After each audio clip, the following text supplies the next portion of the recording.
میرا بیگ دے دیں پلیز۔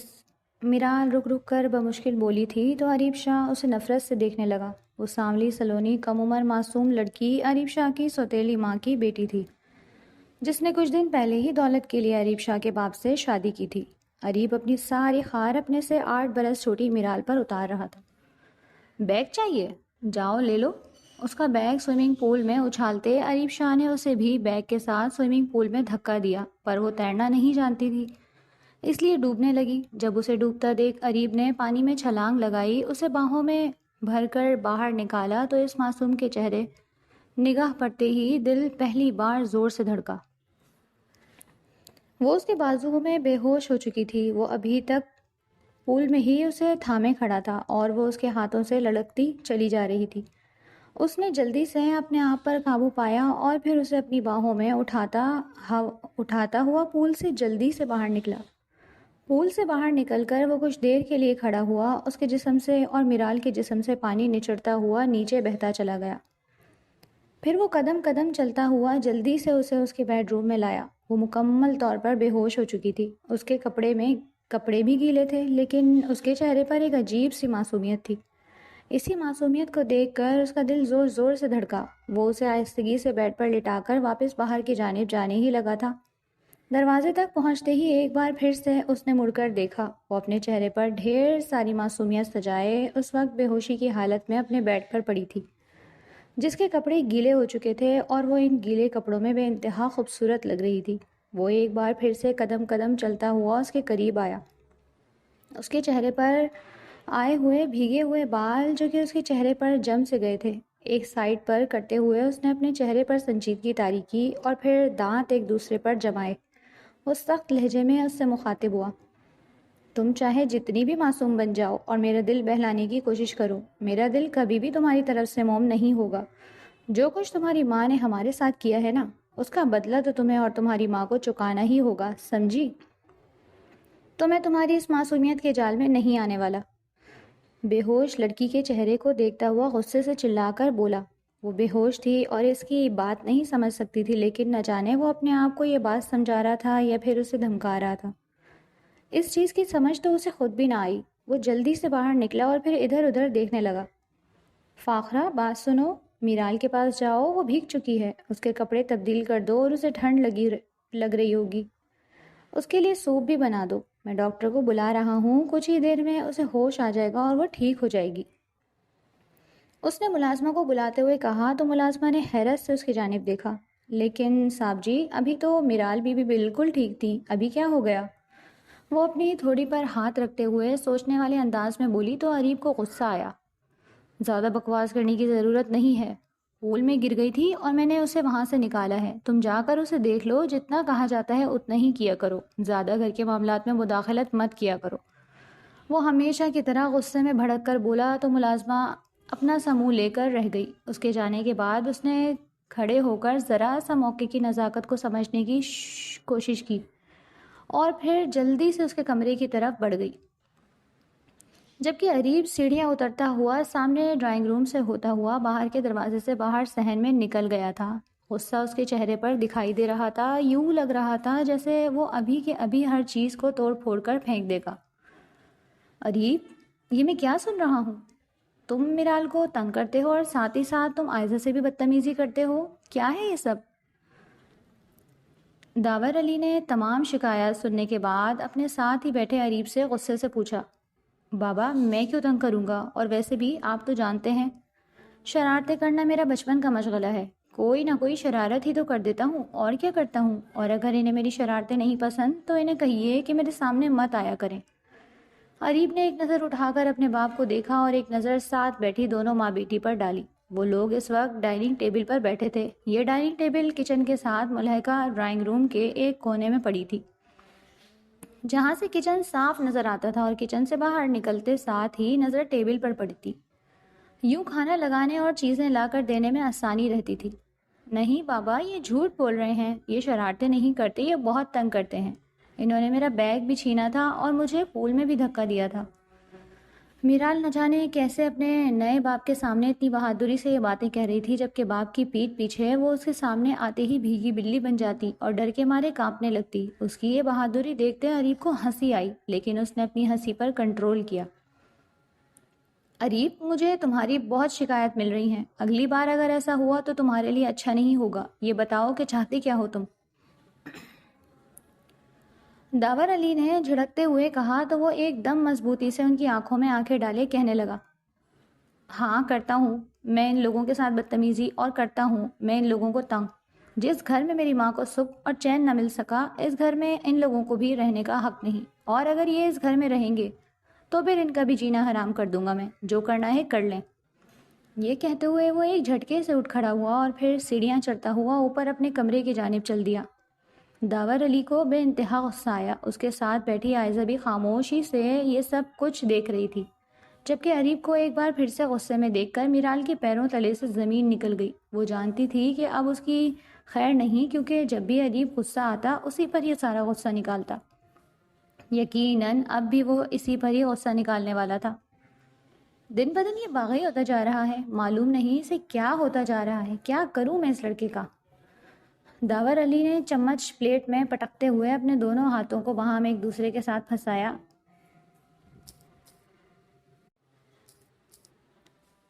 اور تھوڑی ان پر رکھتے ہوئے سوچ میں بیٹھے ہی تھے کہ عائزہ نے ان کے ہاتھ پر ہاتھ رکھا۔ داور، آپ کیوں پریشان ہو رہے ہیں؟ بچہ ہے، وہ سمجھ جائے گا، وہ بظاہر اسے سمجھاتے ہوئے کہنے لگی۔ میں جانتا ہوں عائزہ، اس کے پیچھے کس کا ہاتھ ہے۔ وہ جو اپنے بیٹے کو یہاں سے نہیں لے کر گئی، اس کا کیا کیا دھرا ہے؟ سارا اسی نے ہی اسے یہاں پر چھوڑا ہے کہ یہ تم لوگوں کو تنگ کرے، اور دن بدن وہ اس کے دماغ میں نہ جانے کیسے کیسے خرافات بھرتی جا رہی ہے۔ مجھے تو یہ سمجھ میں نہیں آتا کہ آخر یہ لڑکا چاہتا کیا ہے، اور اس کی ماں بھی، ان دونوں نے مجھے کہیں سر اٹھانے لائق نہیں چھوڑا۔ داور علی نے ایک بار پھر سے اپنی چمچ اٹھا کر دوبارہ سے پھینکی اور پھر ایک جھٹکے سے اٹھ گئے۔ غصہ آسمان کو چھو رہا تھا۔ جب وہ وہاں سے چلے گئے تو عائزہ کے چہرے پر ایک مسکراہٹ بکھری۔ اس مسکراہٹ میں کئی راز چھپے تھے، چال بازی کی مسکراہٹ، شیطانی مسکراہٹ اور خرافاتی مسکراہٹ اس کے لبوں پر کھیلنے لگی تھی، جبکہ اب میرال کا دل بھی بھر چکا تھا۔ اس نے بھی اپنا کھانا وہیں چھوڑا اور اٹھ کر اپنے کمرے میں آ گئی۔ بابا کے سامنے کیا کہہ رہی تھی تم؟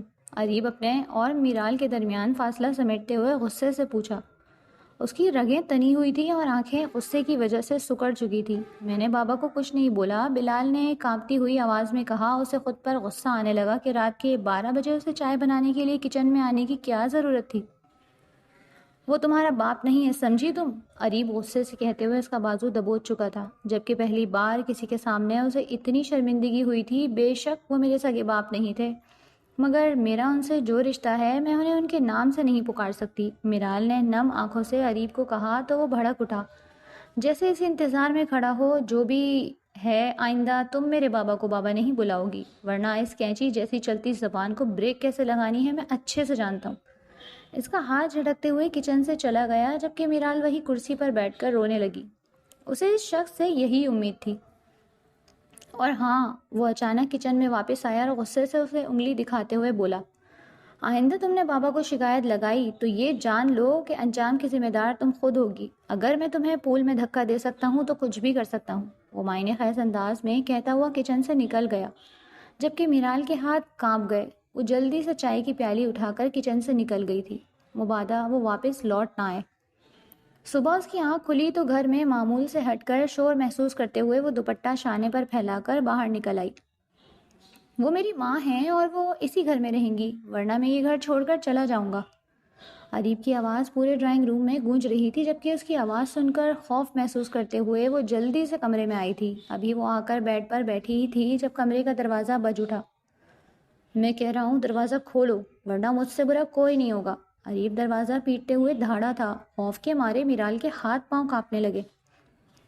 سارے فساد کی جڑ یہ دونوں ماں بیٹی ہیں۔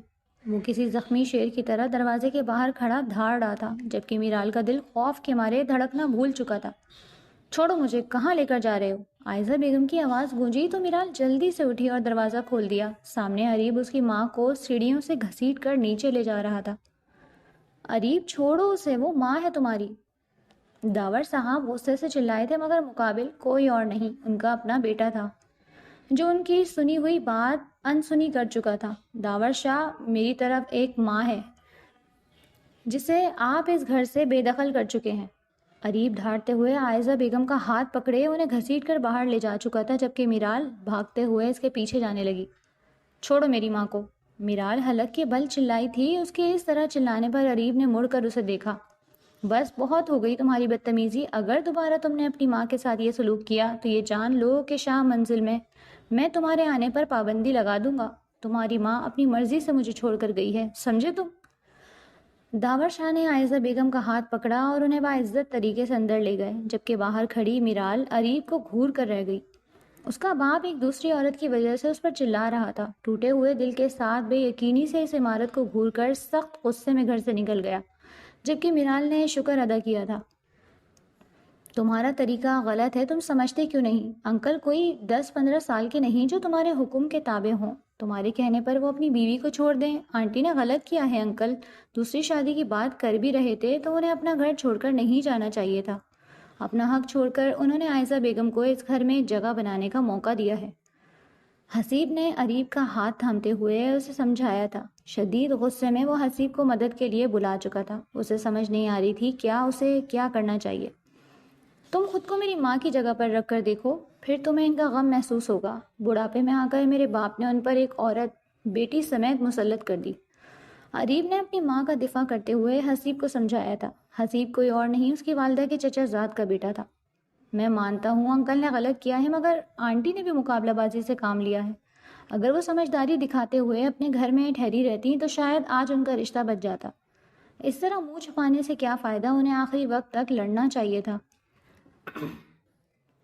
حسیب نے ایک بار پھر اریب کو سمجھانے کی کوشش کی تھی۔ وہ جانتا تھا کہ اس وقت وہ شدید غصے میں بیٹھا ہے، ہو سکتا ہے کہ اس کی بات نہ سنے۔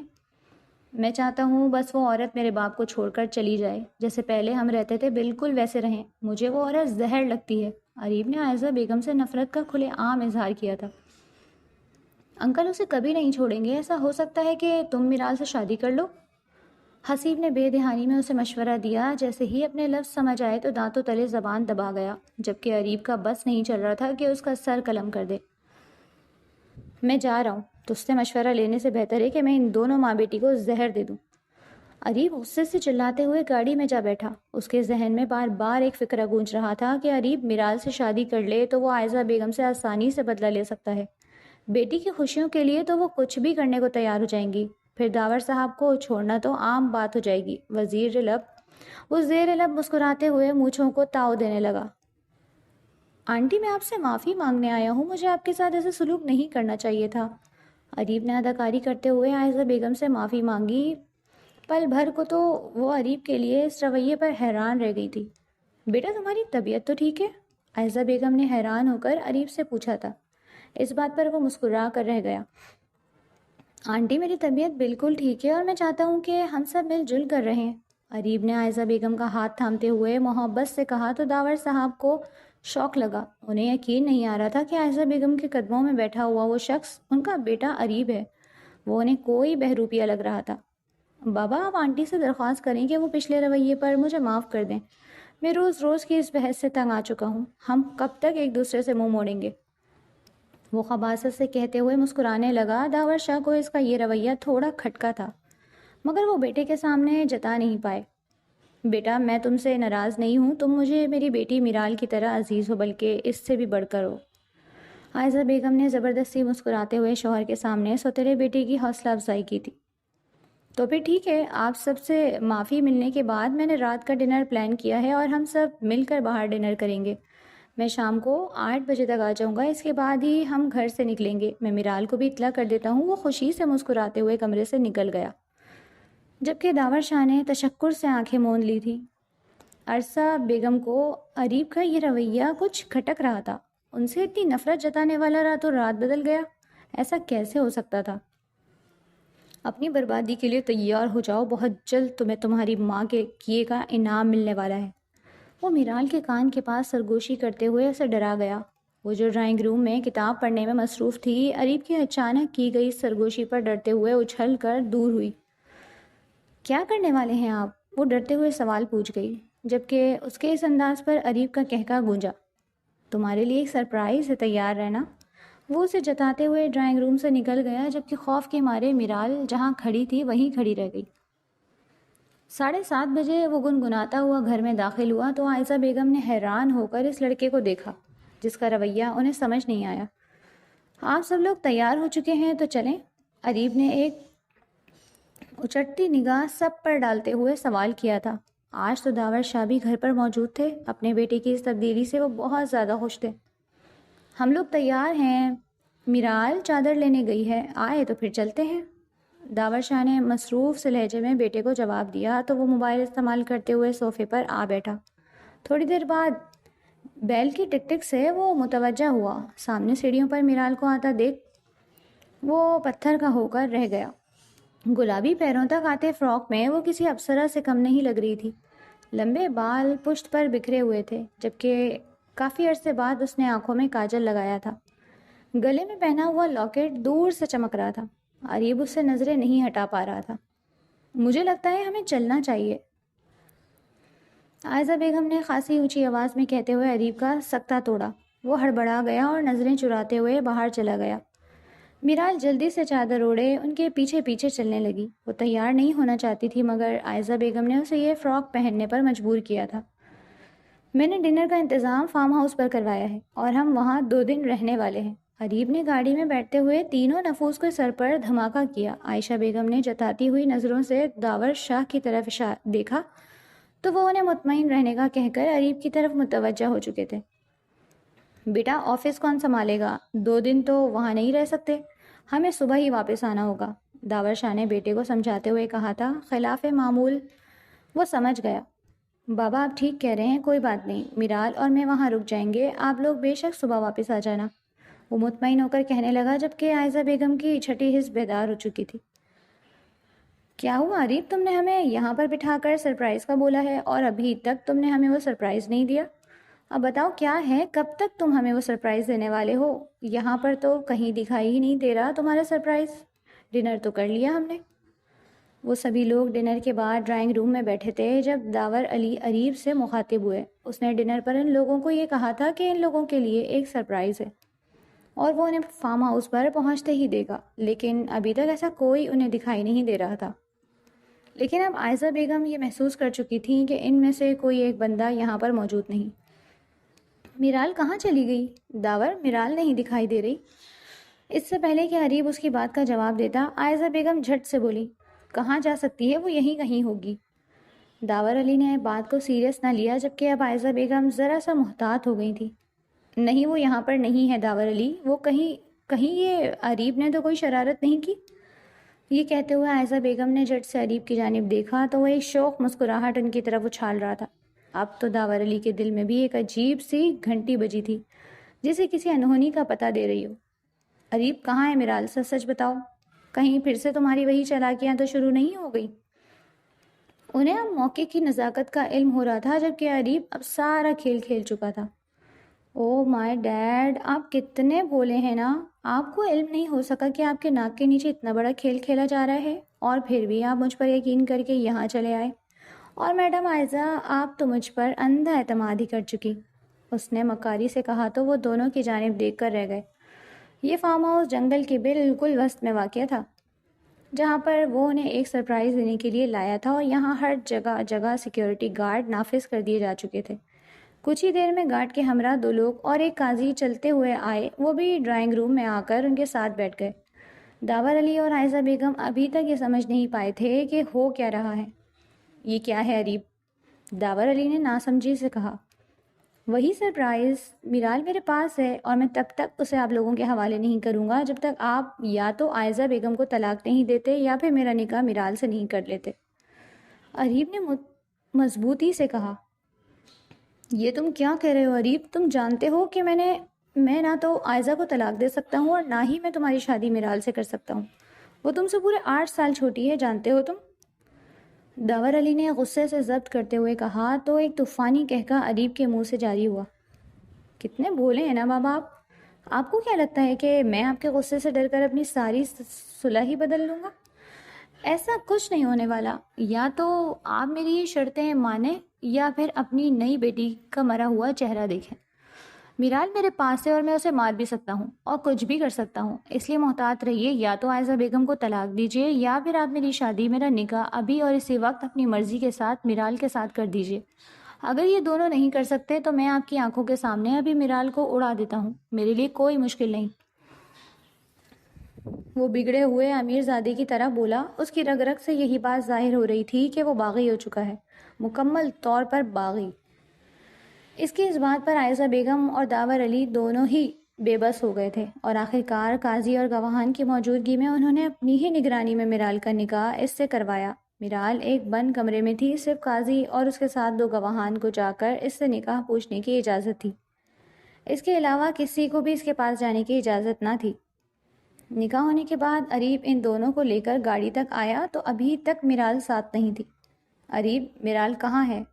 اب تو ہم نے تمہاری بات مان کر میرال کا نکاح تم سے کر دیا ہے، لیکن اب اسے ہمارے ساتھ تو آنے دو، کہاں ہے وہ؟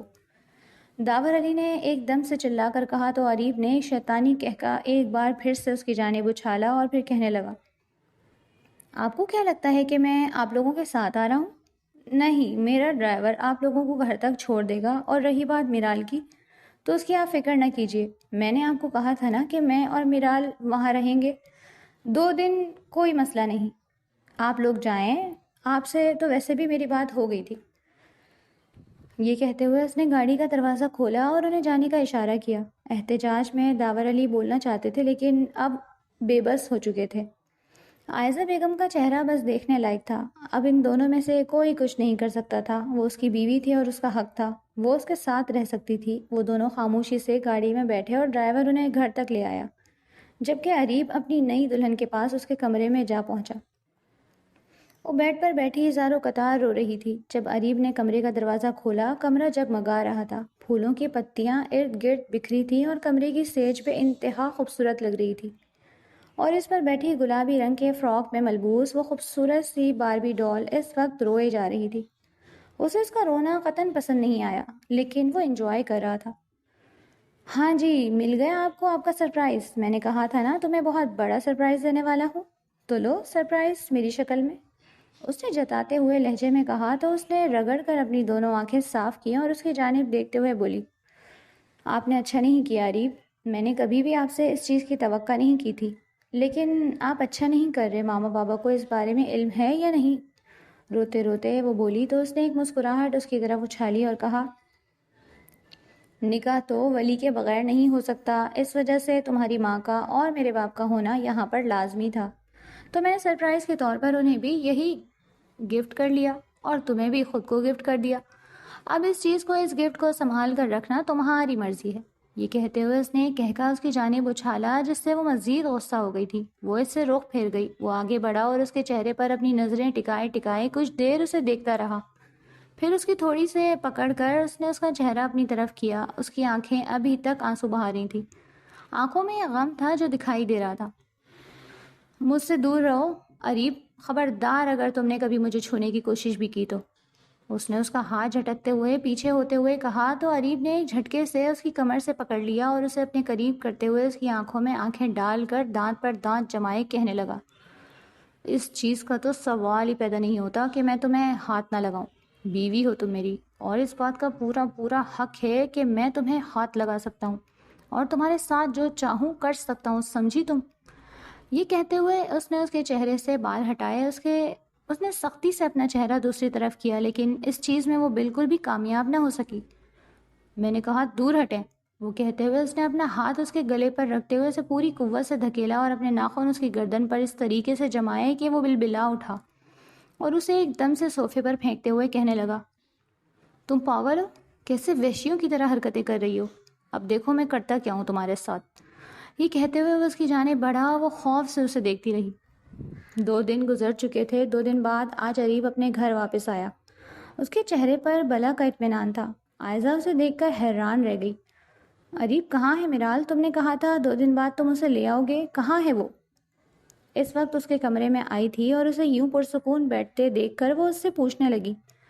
اس نے اپنے موبائل پر انگلیاں چلائیں اور پھر اپنا موبائل ایک سائڈ پر رکھ دیا۔ اسے موبائل میں مصروف دیکھ عائزہ بیگم پوری قوت سے اس کا بازو کھینچتے ہوئے وہ غصے سے گویا ہوئی۔ میں نے کہا کہاں ہے میری بیٹی؟ جواب دو، میرال کہاں ہے؟ وہ غصے سے گررائی تو اس نے اس کا ہاتھ پکڑتے ہوئے اسے اپنے ساتھ بٹھایا اور کہا، ارے آنٹی آپ بھی نا بس ایک ہی بات کی رٹ لگائے رکھتی ہیں، ادھر بیٹھی آپ کو بتاتا ہوں کہ آپ کی بیٹی کہاں ہے۔ اس نے یہ بات کہی اور پھر اس کا ہاتھ پکڑ کر اپنے ساتھ بٹھا لیا۔ ایک نظر اپنے گھٹنے تلے پڑے موبائل کو دیکھا، اس کی اسکرین روشن تھی لیکن عائزہ بیگم سے چھپی ہوئی تھی۔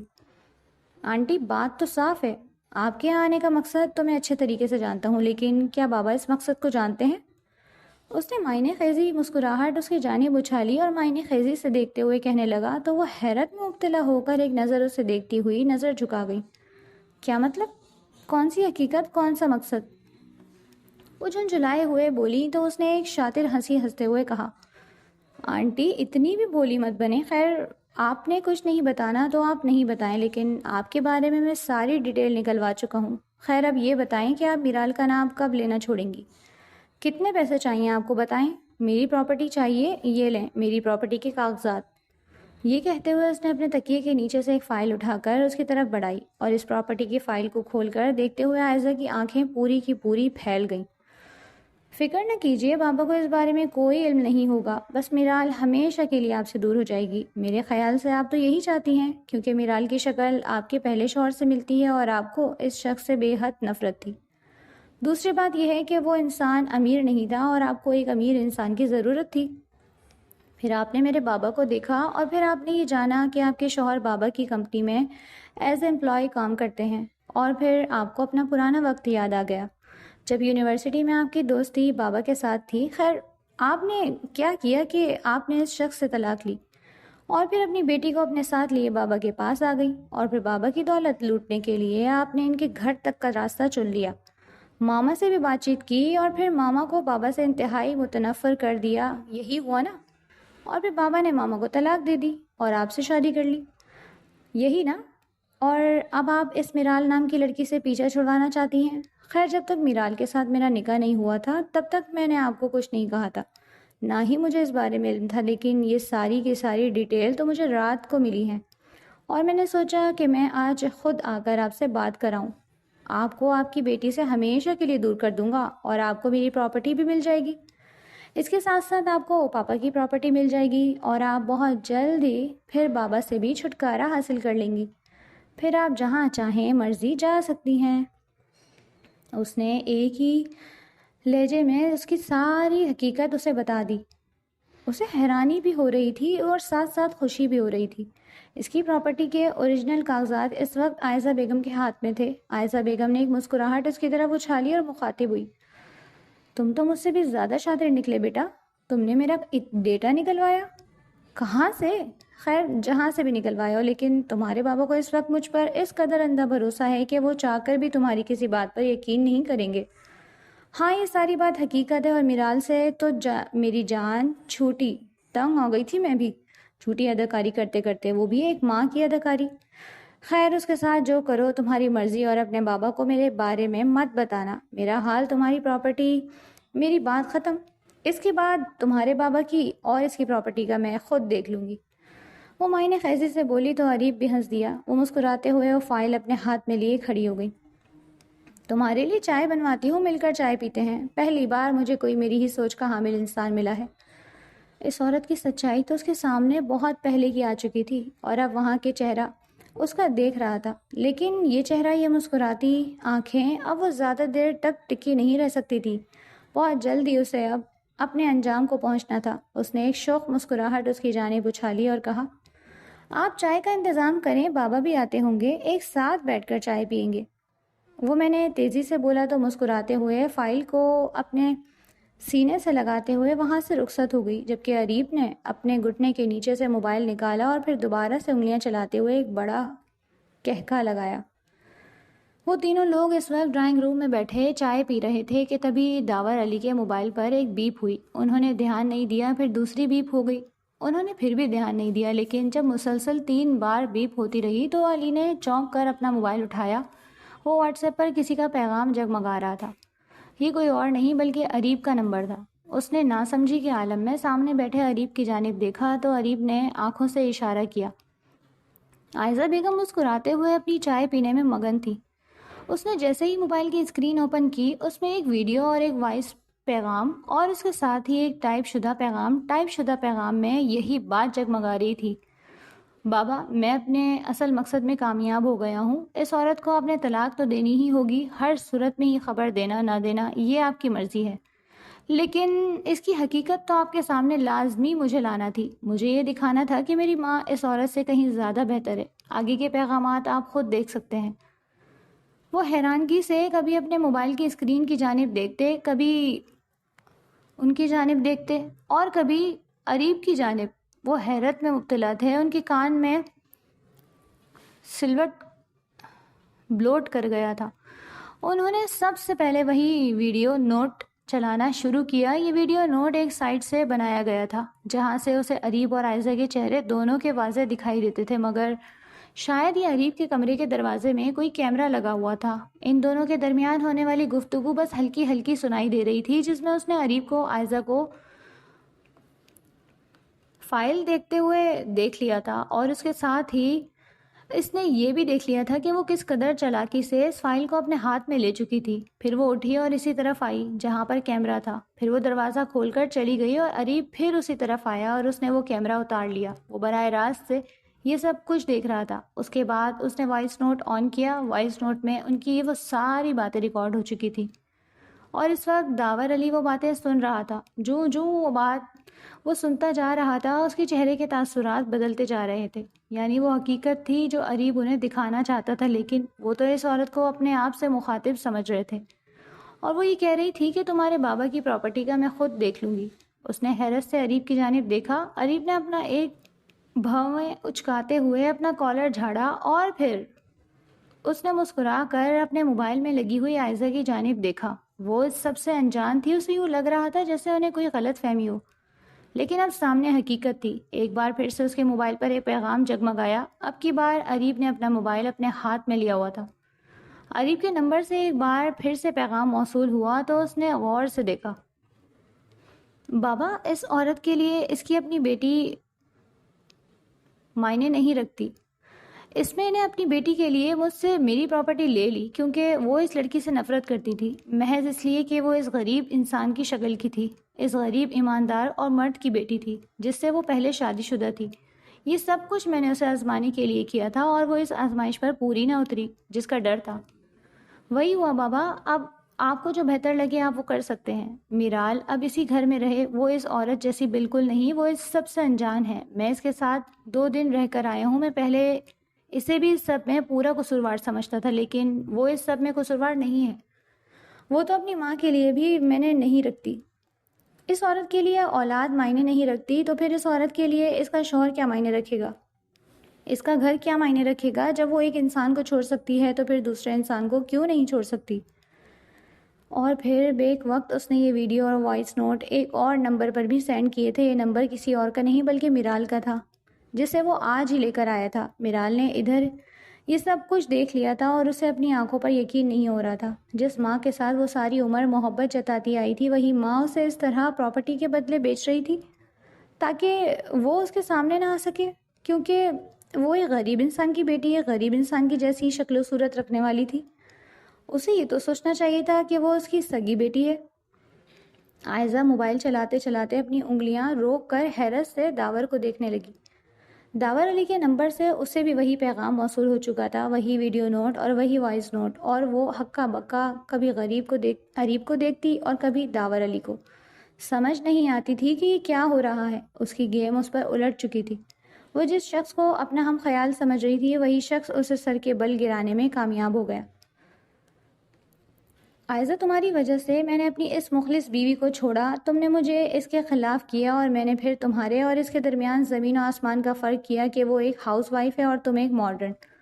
مجھ جیسے امیر کبیر انسان کو تمہاری جیسی ماڈرن بیوی چاہیے جو اس کے ساتھ پارٹیز میں جا سکے، جو اس کے ہم پلہ کھڑی ہو سکے. لیکن میں نے یہ نہیں سوچا کہ جو میرے ساتھ مخلص ہوگی، جو میرے گھر کو جنت بنا دے گی، میں اسے کھو رہا ہوں. میں بہت بیوقوف تھا. اب تمہاری میری زندگی میں کوئی اہمیت باقی نہیں بچی. ابھی کے ابھی تم اپنا سامان سمیٹو اور یہاں سے چلی جاؤ. طلاق کے پیپرز تمہیں مل جائیں گے اور تمہیں تمہارے حق مہر میں جو بھی لکھا ہے وہ تمہیں آج ہی واپس مل جائے گا. اور دوبارہ تو مجھے کبھی اپنی شکل مت دکھانا. داور علی کی آنکھیں شعلے برسا رہی تھیں، اس کے ساتھ ہی عائزہ بیگم حیرت سے یہ سب کچھ دیکھ رہی تھیں۔ اس کے پیروں تلے سے زمین نکل گئی، اب اس کی جان پر بن آئی تھی۔ وہ شخص جس کے ساتھ اس نے لالچ میں آ کر شادی کی تھی، وہ شخص اسے چھوڑ رہا تھا، اور اب اس کے لیے یہ سب کچھ بہت مشکل تھا۔ وہ اس کے پاؤں میں گر چکی تھی۔ پل پل میں ہی اس کی ساری اکڑ ٹوٹ کر جیسے کرچی کرچی ہو گئی تھی۔ مجھے یہ پراپرٹیز نہیں چاہیے داور، مجھے آپ چاہیے۔ میں جانتی ہوں کہ بہت غلط کام کیا ہے میں نے، اور آپ کی نظروں میں گر چکی ہوں، لیکن میں آپ سے وعدہ کرتی ہوں کہ اب آپ کو کسی بھی شکایت کا موقع نہیں دوں گی۔ پلیز ایک بار آپ مجھے موقع دے کر دیکھیے۔ لیکن داور نے اب اس سے منہ موڑ لیا تھا۔ وہ اس کی حقیقت جان چکے تھے۔ ایک شخص سے اس نے اس وجہ سے طلاق لی تھی کہ وہ اب اپنے اس پرانے دوست کے پاس واپس رہی تھی، جو کبھی یونیورسٹی میں اس کا دوست ہوا کرتا تھا، اور وہ آج اس قدر امیر ہو چکا تھا، جبکہ یونیورسٹی میں اس کے پاس اتنا بزنس نہیں تھا، اور اس نے اسے یہی کہہ کر چھوڑا تھا کہ میں کسی امیر سے شادی کروں گی، اور میرے والدین کبھی بھی تم جیسے ایک نکھٹو کے ساتھ میری شادی نہیں کریں گے۔ اور ایک بار پھر سے وہ واپس آئی تو اسے یوں لگا جیسے یہ عورت پھر سے اس کے لیے محبت لے کر آئی ہے۔ لیکن وہ نہیں جانتے تھے آج ان کا دل مکمل طور پر تو ٹوٹ چکا تھا۔ اس کی آنکھوں میں آنسو تھے۔ وہ بار بار بھیک مانگتی رہی اعتماد کی، لیکن اس نے اسے وہ اعتماد بالکل بھی نہ دیا، اور پھر اسے طلاق دیتے ہوئے وہاں سے روانہ ہو گیا۔ وہ اپنے کمرے میں چلے آئے اور اپنی گاڑی کی چابی لیتے ہوئے وہ واپس اپنی گاڑی میں کہیں چلے گئے۔ عائزہ بیگم نے اپنا سامان تیار کیا۔ اریب کی جانب سے دیکھنے سے بھی وہ کترا رہی تھی۔ اریب نے اسے کہا کہ تم میری پراپرٹی لے کر جا سکتی ہو، لیکن اب میرال تمہیں کبھی واپس نہیں مل سکتی۔ یہ کہتے ہوئے اس نے اس کے بیگ میں اپنی پراپرٹی کے کاغذات ڈال دیے۔ وہ شکستہ خوردہ سی ان کی دہلیز سے جا چکی تھی۔ میرال کو وہ واپس گھر لے آیا تھا۔ میرال کو اپنی ماں کی حقیقت پتہ چلی تو وہ بھی رو رو کر اپنا حال بے حال کر چکی۔ لیکن پھر اس کے بعد اس نے اریب کے منہ سے جب یہ سنا کہ اریب اس سے بے حد محبت کرتا ہے اور اسے دوبارہ کبھی بھی اس کی ماں کے پاس نہیں جانے دے گا، کیونکہ اب اس کی ماں اسے مہرہ بنا کر کسی لڑکی کے ہاتھوں بیچ بھی سکتی تھی، اور دوسری بات یہ کہ وہ اپنی محبت کبھی بھی کسی کو نہیں دے سکتا۔ اریب کی محبت اور داور کے باپ جیسی شفقت اسے ملی تو وہ کھل اٹھی تھی۔ بچپن سے جو خواہش تھی کہ وہ خوشحال زندگی گزارے، آج وہ خوشحال اور پرسکون زندگی اس کی منتظر تھی۔ وہ کچن میں کھڑی اس وقت تو چائے بنا رہی تھی جب اریب پیچھے سے آیا، اور اس نے اس کے گرد اپنی باہیں پھیلاتے ہوئے اپنے حصار میں لیا تو وہ مسکراتے ہوئے جھینپ گئی۔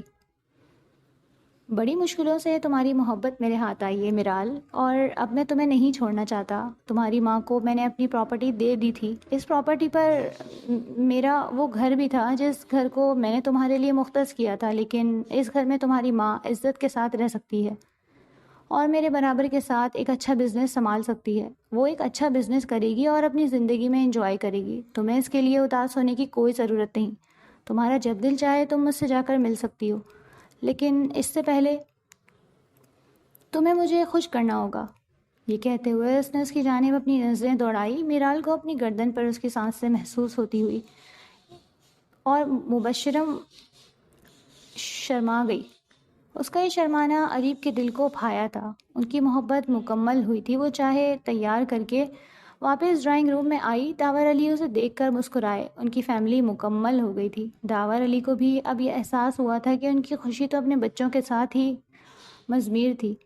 اب وہ اس بات پر پچھتا رہے تھے کہ انہوں نے اپنی پہلی بیوی کو کیوں چھوڑا، جو اس قدر خوش اور پرسکون طریقے سے ان کے ساتھ رہتی تھی۔ لیکن کچھ پچھتاوے ہوتے ہیں جو دل میں کسک بن کر رہ جاتے ہیں، اور یہی کسک داور علی کے دل میں بھی بن کر رہ گئی تھی۔